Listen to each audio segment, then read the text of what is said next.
geldin demeden, öyle hemen öpmeden, koklamadan, şey yapmadan, bir merhabalaşmadan yemek var mı öyle hemen yemek istemek?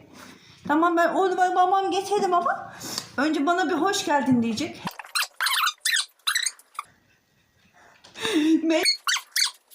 Seni çok özledim oğlum. Niçin gelip de bir hoş geldin anne demiyorsun bana?